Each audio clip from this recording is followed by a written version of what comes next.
lafdul murakkabul mufidu bil waqi. Ismun maf'ul. Ja alimakna. Istiqlal alis di dalam sekali di sini. Ya. Kemudian ada jalak dinding. Ya. Antara Majapahit menuju Mataram Selam. Ilmu kode, tapi sayang karena sudah dilempar jauh dari makna aslinya, adalah kerjaan dari Londo menggunakan tangan Londo ireng naskah yang merusak citra pusaka, diantaranya adalah Babat Kadiri. Berarti waktu itu dari zaman dulu sudah ada ya. Yang dengan Babat Kadiri itu pasca Perang Diponegoro abad 20. Dibuatlah naskah-naskah untuk merusak budaya kita, dan kita merasa berbudaya padahal budaya sudah dirusak dulu. Assalamualaikum warahmatullahi wabarakatuh. Salam jumpa, salam sejahtera untuk Anda semua bersama kami berdua di Aras 9 Sidi Wasi Aji benar. Ajib banget. Nah, alhamdulillah dalam suasana yang cerah kami kembali akan tadarus budaya ngaji Tosan Aji, sebuah kajian yang jarang diajiin oleh kaum santri. Kita ngalah. Kalau yang lain ngaji kitab kuningan, kita yang lain fa'ala yaqulu fa'lan, kita belajar geneng gitu. Biar variatif. Baik, kita langsung saja. Bismillahirrahmanirrahim. Kita tadarus malam ini. Al-kalamu huwal lafdul murakkabul mufidu bil waqi. Ismun maf'ul. Ja alimakna. Monggo. Oke. Ini dibalut dengan warangka pepel jati, timbul jati. Lalu kemudian ini apa namanya, ini pendoknya, ini pendok bunton. Bunton itu maksudnya bukan kerowingan, bukan buntu. Nah, kita buka bersama. Langsing tapi menakjubkan. Langsing menakjubkan, dan pokoknya matching dah. Wah, amazing. Amazing, salah sebutnya amazing. Baik, kita langsung ini lurus atau lajur umum disebut ya, dan padat walaupun langsing. Kemudian wah, harus dirabamin, ada kruwingan apa? Tikel alis ya. Tikel alis di dalam sekali di sini. Ya. Kemudian ada apa ini? Belumbangan atau pejetan. Di belakang ada serawian ya gitu. Iya, dari serawian. Terus di tengah nggak ada tuh? Oh, ada tuh sampai atas. Di atas ya. Atau apa istilah giri-giri sapi apa? Ya, giri sapi lah kamu. Oke, jadi masuknya apa ini? Di sini tidak ada ornamen lagi ya. Nggak ada harus ya. Berarti masuk? Ini maksudnya jalak. Jalak kan macam-macam. Apa? Dinding. Jalak dinding. Iya. Oh, saya baru dengar itu, biasanya jalak murai, jalak sangu tumpang. Ini masuk jalak dinding.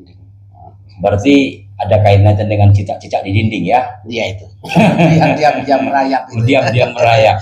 Kalau jalaknya umum sudah kita bahas, adalah sosok burung yang humanis, lincah, tidak merugikan orang lain, mudah cari rezeki dengan tidak merugikan yang diambil rezekinya. Betul.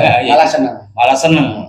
Itu sifat-sifat dari jalak, ceria dan humanis, membantu sesama, dan luar biasa itu filosofi dari jalak. Dan waspada. Kalau dindingnya apa? Dinding itu ya dinding. Wow, dinding kayak gini ya? Iya. Maksudnya jalak yang seperti tadi, kemudian dinding. Maksudnya dinding itu kan lambang kokohan kan itu. Jadi pendinding diri. Jadi maksudnya itu jalak kan tadi diharapkan kita humanis, diharapkan kita humble, ramah dengan lingkungan, dengan siapa saja, yang tidak segan-segan berbagi apa saja, baik rezeki ilmu maupun rezeki materi, kan gitu ya, pengalaman dan sebagainya. Pokoknya membumi itu namanya jalak, kan gitu ya. Lalu dengan riang gembira, kan gitu. Tetap menjaga kewaspadaan dan mendinding diri. memperkokoh diri dengan prinsip-prinsip ketuhanan maupun prinsip-prinsip di sosial kemanusiaan. Iya. Itulah yang tersirat dalam filosofi Jalak Jalak Dinding. Maka pemegangnya akan seperti itu dan juga akan menelurkan sifat-sifat seperti itu. Betul. Bisa juga jadi ini ya, bisa juga jadi pembentengan dalam sebuah perusahaan atau organisasi. Perisai. Kalau dari sisi filosofi, rancang bangun atau dapur Jalak Dinding. Kalau dari pamornya unik ya. Pamor itu kalau nggak salah sebalik ya. Iya. Ya, yang sebalik itu masuk pamor Ondo Agung. Ondo Agung sebaliknya lagi. Ada yang bilang junjung derajat, sebaliknya itu kayak daun. Ini apa namanya itu masuknya pamor miring lah kategorinya. Pamor miring. Masuk daun deh, kayaknya kayak seperti daun. Iya. Kalau dari sisi Ondo Agung, Ondo itu tangga ya. Betul. Tangga besar. Betul. Maksudnya tangga menuju kebesaran. Ondo Agung, ya tangga menuju kebesaran. Kalau yang sebelahnya lagi pamor miring ini masuk itu ya masuk kepada sesuatu yang selalu menanjak ke atas kan. Kayak mirip-mirip bubet. Mirip-mirip bubet. Jadi jalan zigzag menuju puncak. Iya, betul. Dengan ketekunan. Betul. Maka kalau kita simpulkan bahwa sebelahnya tangga menuju kebesaran, betul. Sebelahnya lagi tekad untuk menuju puncak. Betul. Luar biasa dari sisi pemahaman filosofi pamor. Kalau Tangguh masuknya itu ada unsur-unsur peralihan ya. Kayaknya iya ya. Gitu ya. Kalau dari saya jadi akhirnya jadi hafal juga dari sisi bilah ya, yang kecil padat itu ciri-ciri Majapahit ya. Tetapi pada bagian bawah ini menunjukkan era-era Mataram dengan gonjo batok tempurung, kemudian bagian depan gandengnya Botorugu, kata bisa trio itu Botorugu. Jadi kayak miring, kayak mojonom lah gitu. Mungkin ini masa peralihan ya, antara Majapahit menuju Mataram Islam. Apakah nanti dipajang atau mungkin Demak, wallahu alam. Barangkali di antara pemirsa ada yang lebih paham, kasih masukan kepada kami. Jadi simpulannya adalah Jalak Dinding menyiratkan humanisme, kekokohan diri, dan juga secara filosofi pamor bisa menuju puncak kejayaan. Luar biasa, itu doa yang tersemat di dalamnya. Sebagaimana berulang-ulang kami katakan bahwa pamor rancang bangun adalah doa dalam bentuk bila. Tidak selamanya harus klinik. Tidak, karena makna filosofi. Karena dalam hal apapun itu ada makna filosofi kan. Dalam membuat rumah ada makna filosofi. Filosofi itu adalah kan doa yang dibuat dalam bentuk. Apakah itu tata letak, apakah itu tata rancang bangun seperti ini, plus juga lukisan dalam tanda petik yang biasa disebut dengan doa dekoratif. Luar biasa. Ini sebenarnya ilmu coding kata anak sekarang ya, simbol rasa. Tapi sayang karena sudah dilempar jauh dari makna aslinya, akhirnya pusaka hanya dianggap sebagai bagian dari klinik. Padahal itu adalah kerjaan dari Londo, menggunakan tangan Londo ireng naskah yang merusak citra pusaka, diantaranya adalah babat kadiri. Tapi itu bahasanya lain. Itu berarti hoak itu dari zaman dulu sudah ada ya? Sebenarnya kalau khusus untuk pusaka yang dengan babat kadiri itu pasca Perang Diponegoro. Jadi masuk abad 20. Dibuatlah naskah-naskah untuk merusak budaya kita. Bahkan Belanda itu pernah membuat rancangan agar orang-orang Jawa khususnya untuk masuk ke budaya. Tapi sebelumnya budaya sudah dirusak dulu. Jadi itu kayak dinina bubukkan ya, untuk dibikin pulas. Iya, gitu ya. Kita merasa berbudaya, padahal diam-diam Belanda telah merusak budaya itu. Betul. Karena keteteran dalam melawan perjuangan kaum muslimin secara khusus.